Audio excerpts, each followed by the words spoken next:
The ink on the ledger tells a story of mathematical homicide. In January 1923, a Berliner walked into a bakery and handed over 250 marks for a standard loaf of rye. By November of that same year, that same transaction required 200 billion marks.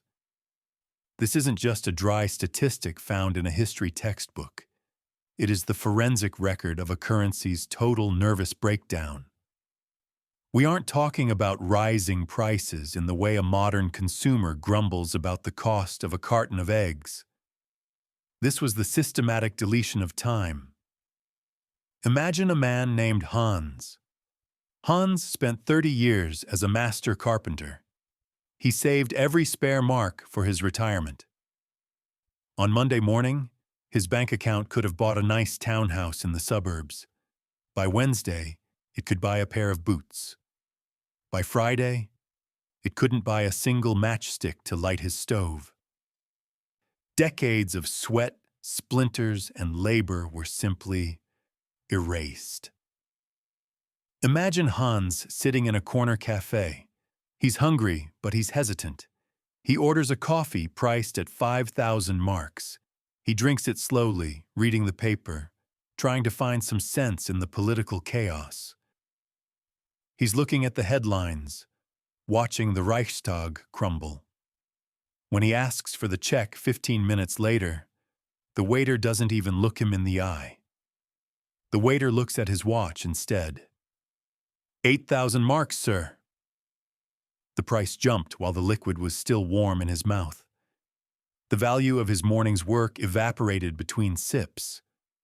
This wasn't an accident. It was a mechanism. Wealth didn't actually disappear in the Weimar Republic. It was simply reassigned.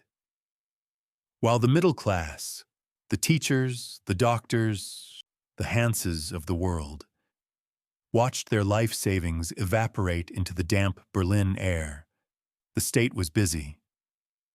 The government used this chaos to incinerate its own domestic war debt. It was a masterstroke of forensic theft. If you owed the government money, you were crushed. If the government owed you money, they paid you back in paper that wasn't worth the ink used to stamp the zeros. Fast forward to today. The ghost has returned to its birthplace. Germany, once the undisputed industrial engine of the Eurozone, was officially labeled the sick man of Europe by the IMF in late 2024.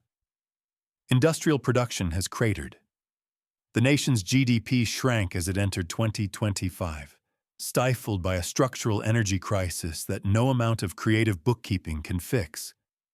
We see the same patterns: stagnant growth, rising costs, and a government struggling to balance a ledger that is increasingly written in red ink. The trap is currently being set for the modern saver.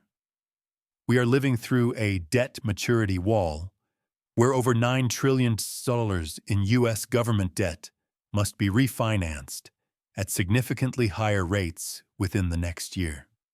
The Federal Reserve and the Bank for International Settlements, BOIS, are trapped in a pincer movement.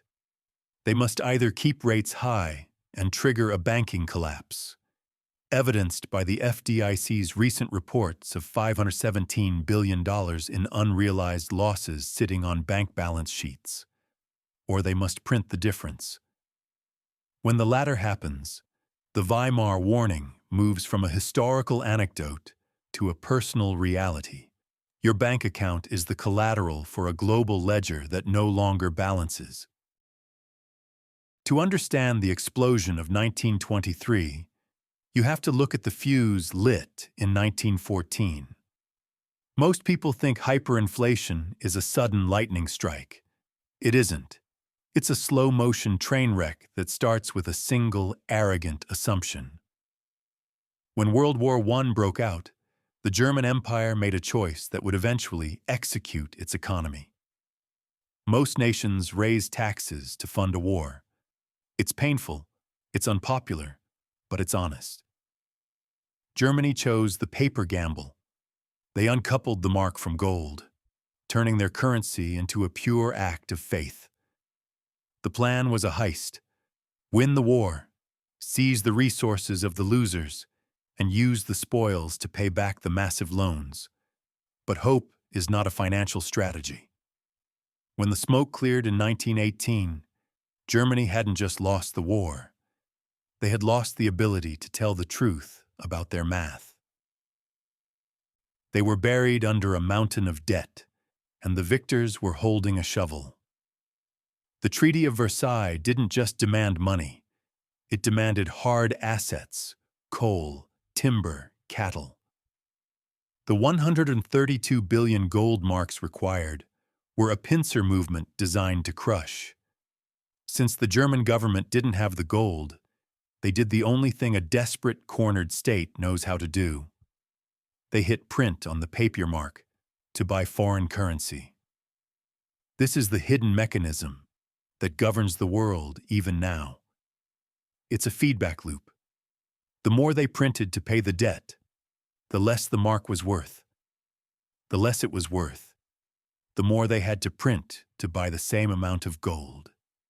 It was a race toward a cliff that everyone saw coming, but no one could stop. Now, look at the mirror.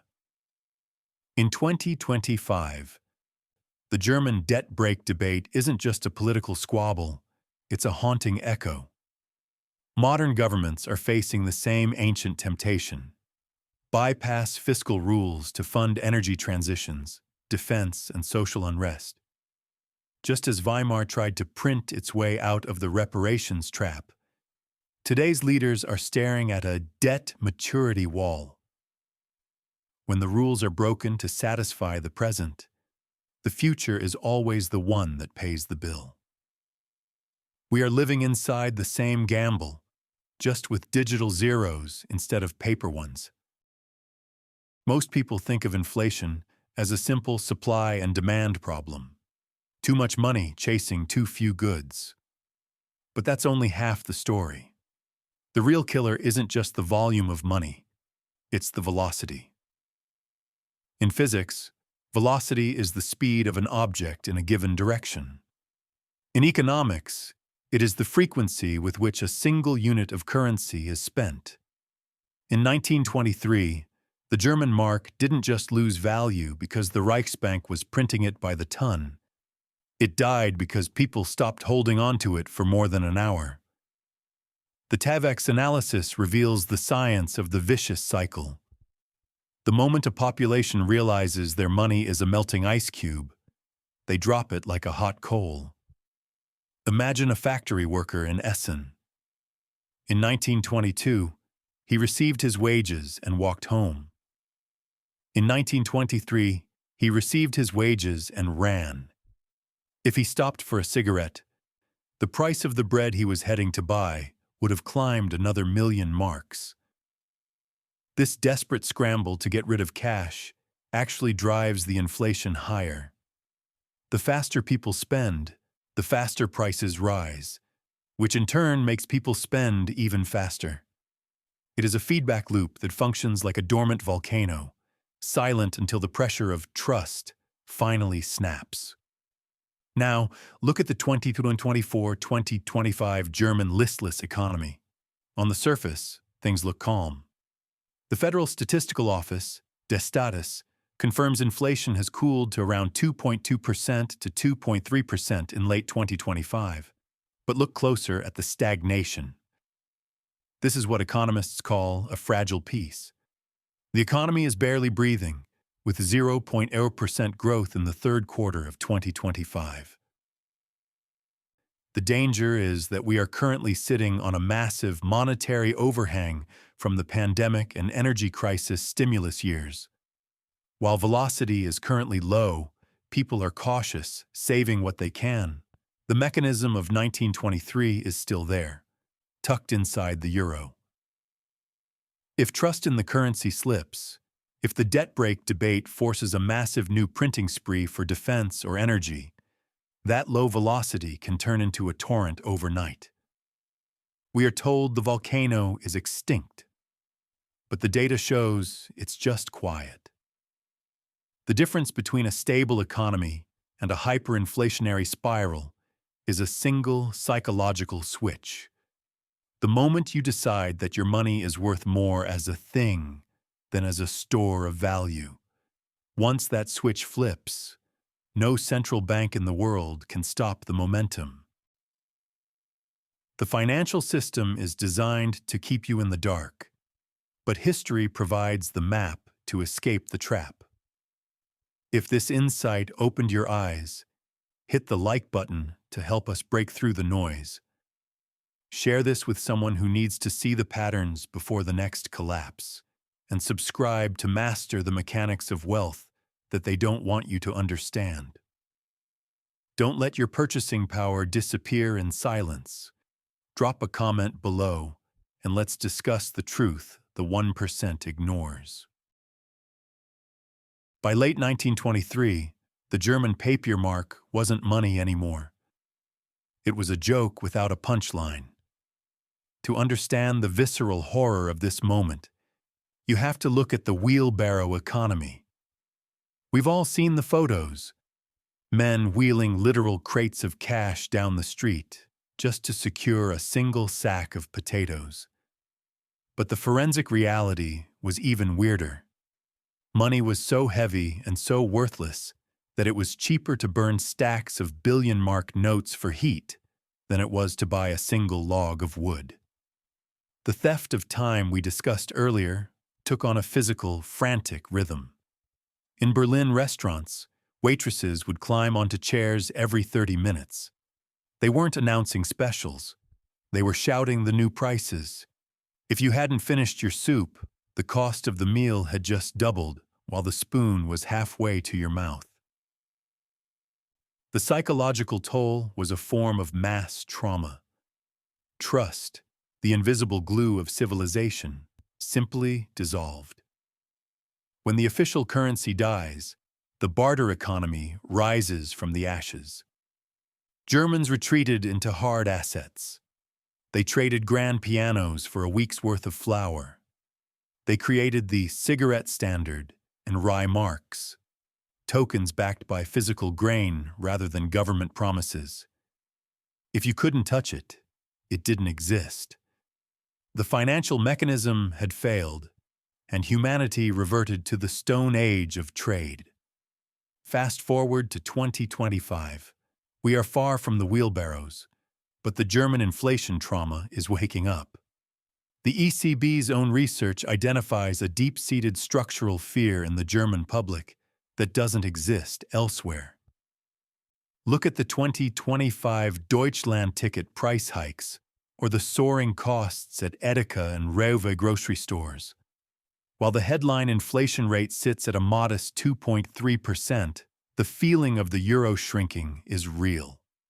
In 2025, service costs in Germany, from haircuts to transit, are rising faster than the cost of goods. This is the service creep. It's a quiet signal that the currency is buying less and less of a person's time. We aren't seeing waitresses standing on tables yet, but the anxiety in the checkout line is a direct descendant of 1923. The fear isn't just about the price of the bread. It's the realization that the numbers on your screen are losing their tether to reality. In a currency collapse, wealth doesn't just vanish into thin air. It's moved. Think of it as a massive, invisible hand reaching into every piggy bank, every pension fund, and every savings account, then dropping that value into the hands of the people who already held the keys to the kingdom. Economist John Maynard Keynes famously noted that inflation is the ultimate tool for confiscating, secretly and unobserved, an important part of the wealth of citizens. In 1923, this wasn't just a theory. It was a forensic execution of the middle class. The losers were the people who did everything right. The widows and orphans, the retirees living on fixed pensions, and the families who saved religiously. Their life's work was deleted in months. A bank account that could have bought a family farm in January couldn't buy a postage stamp by December. But for the winners, the crash was a gold mine. Imagine you're a massive industrialist, a tycoon with millions of marks in debt, used to build factories and buy real estate. When the currency loses 99.9% of its value, your debt effectively disappears. You're paying back a million-mark loan with the equivalent of a ham sandwich. Men like Hugo Stinnes, the inflation king, used this mechanism to buy up entire industries for nothing, consolidating power while the rest of the nation starved. It was the greatest wealth transfer in human history, fueled by the printing press. Today, the forensic trap is more subtle, but the mechanics are hauntingly similar. We are seeing a modern divide between those who own hard assets, real estate, stocks, gold, and those who work for a wage. In the 2024-2025 economy, as service costs and food prices climb, the people without assets are paying a hidden tax every single day. When central banks keep interest rates low or engage in quantitative easing, they are essentially subsidizing the debt of the wealthy and the state at the expense of the saver's purchasing power. Just like in 1923, the system rewards the borrower and punishes the disciplined. The German inflation trauma documented by the ECB isn't just a memory. It's a recognition that when the denominator of your currency changes, your seat at the table is the first thing to be taken away. History doesn't always repeat, but in the winter of 2024, it started to rhyme with a terrifying clarity. For decades, Germany was the anchor of Europe, the reliable, disciplined machine that kept the continent afloat. But by late 2024, that anchor began to drag along the bottom. The IMF and the Bundesbank confirmed what the streets already felt. The German economy had entered a state of broad stagnation. The numbers for 2025 are an autopsy of ambition. GDP growth is projected to limp along at a nearly invisible 0.2%. This isn't just a rough patch. This is stagflation, the lethal combination of zero growth and persistent price pressures. While the headline inflation rate in late 2025 hovered around 2.2% to 2.3%, that stability is a mask. Look under the hood, and you'll find food and service prices, the things that actually dictate the quality of a human life, climbing significantly higher, fueled by a structural energy crisis that no subsidy can fully hide. But the most haunting parallel isn't the math, it's the gridlock. In November 2024, the Traffic Light Coalition, the ruling alliance of three ideologically clashing parties, collapsed in a spectacular public meltdown. The breaking point?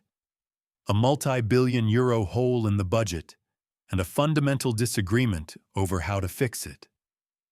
One side demanded austerity and the debt brake, while the other pleaded for massive stimulus to prevent an industrial heart attack.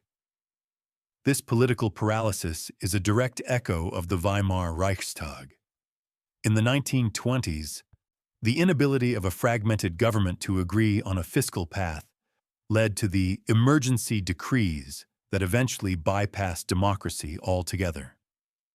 Today, as Germany prepares for snap elections in early 2026, the rhetoric has shifted.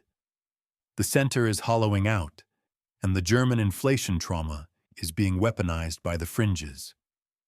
The question is no longer if the system is under pressure, but how much more weight the structure can take before the cracks we saw in 1923 start appearing in the foundation of the euro itself. There's a dangerous myth that inflation is always just a printing press problem. We imagine a bored bureaucrat cranking a handle and watching the zeros pile up. But in 1923, the real catastrophe was triggered by something you can't print: energy. In January 1923, French and Belgian troops marched into the Ruhr, Germany's industrial solar plexus. They came to seize coal because the German government was lagging on reparations. The German response was passive resistance. Factories went dark. Mines stopped. Production flatlined.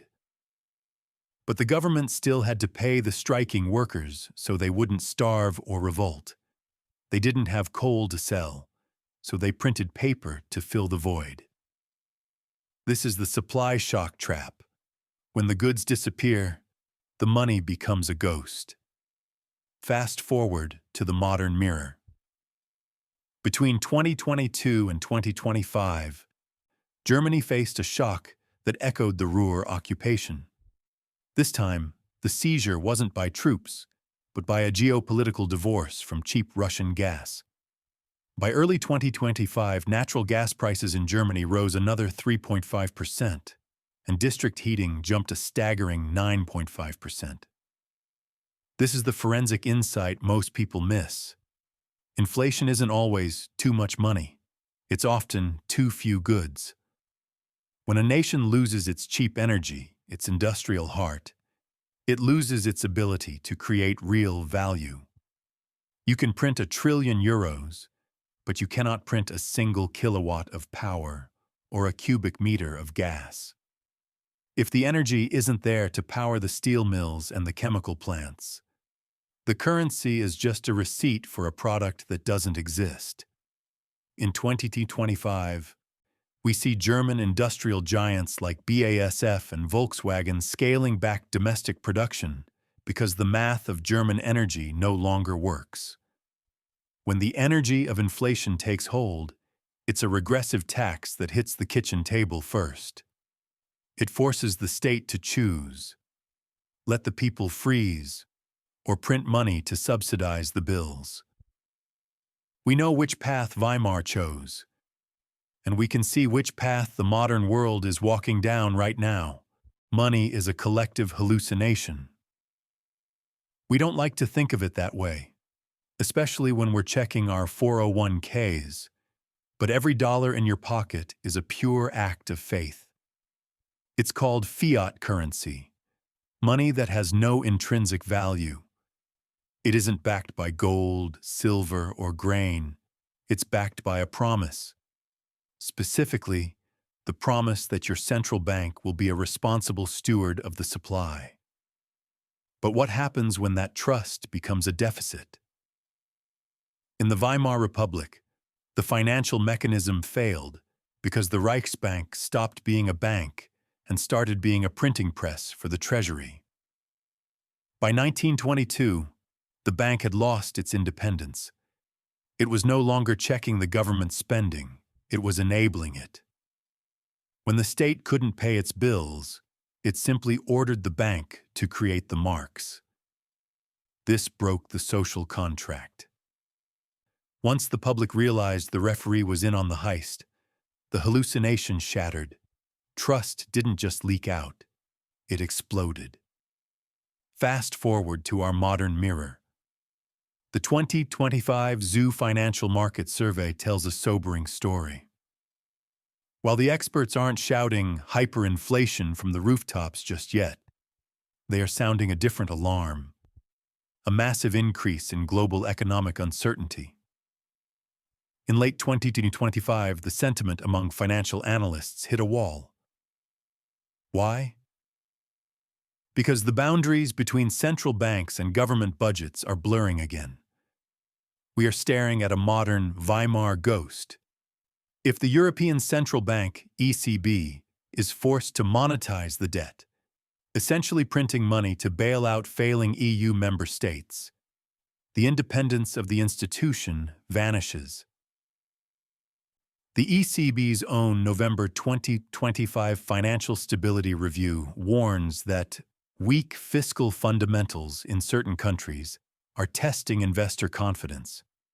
If the market decides the ECB is just a tool for government spending, the trust deficit becomes a chasm. This is the forensic reality of 2026.